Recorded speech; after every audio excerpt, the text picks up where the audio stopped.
Podcasts on UNC-TV.org are made possible through the financial contributions of viewers like you, who invite you to join them in supporting UNC-TV.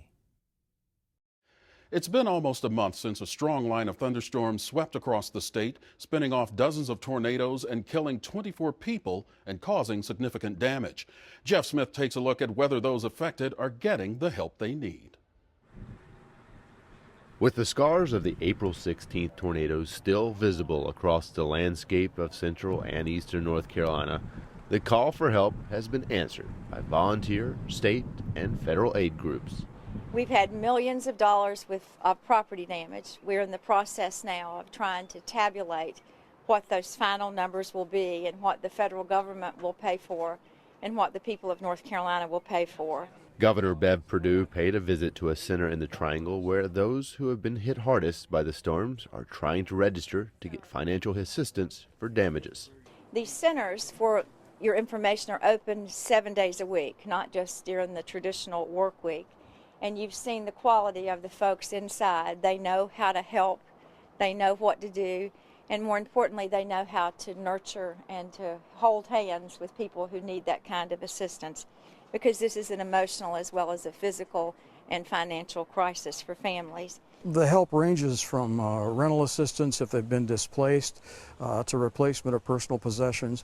Insurance comes into play first, and generally if things are not covered by insurance, we try to find some assistance that will fill those gaps.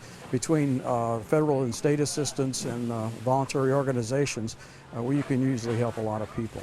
So far, FEMA officials say they have issued about $6.5 million in federal loans and grants to those who have registered for help. In addition, countless contributions and donations have piled in for the victims.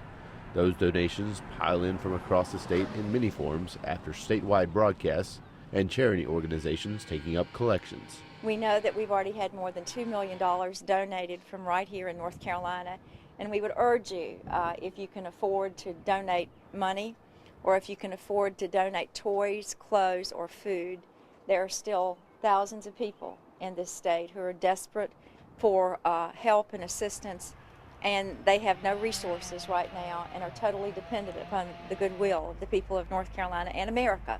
Now, several weeks after the storms have passed, a majority of displaced residents have been in to register for the loans and grants aimed to get them back on their feet. People know we're here. They've been in to see us. They filled out applications, and we're moving through the process. People actually got money in their accounts in just a matter of a couple of days. People who have been displaced have been found places to stay, and they're getting help there too. One option that FEMA can offer is the temporary trailers. These trailers began moving into the affected counties late last week. There are 6 counties in North Carolina that qualified for temporary housing, so the mobile homes can come into play, and they are park models. We have one that's in place here in Bertie County, and possibly more will come into play. That's always the last resort. We always try to find rental properties, and we always try to find other places for people to stay. The trailers are temporary housing. They've been thoroughly inspected, and they're completely equipped for the people who come in.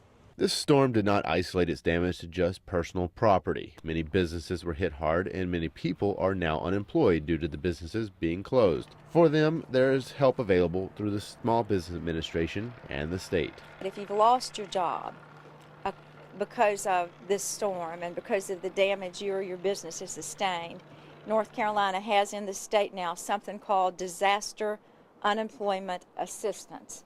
And that's available to anybody in North Carolina who is self-employed, whether you're business people or farmers, whether you're commission-paid employees or others who are not typically covered with traditional unemployment benefits. For those of you who may still need help, or if you know of someone who has not applied for help, it's not too late. Normally a disaster application period runs for 60 days. And so by then we will have found most people, and we just encourage friends and neighbors who have friends who say, well, I didn't get very much damage. The people across town or the people down the street had more damage and they deserve help more. That's not the case. We're here to help everybody. And as so many North Carolinians return to their normal routines of life, it's important to not forget that the victims of the April 16th storm will continue to need your help. Sometimes we cover a disaster and we're caught up in the emotion and the angst of the event.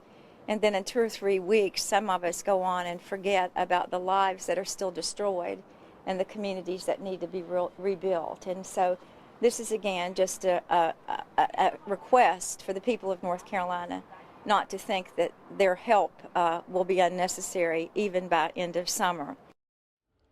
If you still need to register for assistance, call 1-800-621-FEMA. That's 1-800-621-3362. Or go to our website, unctv.org/now, for a link to the FEMA help pages. Podcasts on unctv.org are made possible through the financial contributions of viewers like you, who invite you to join them in supporting UNC-TV.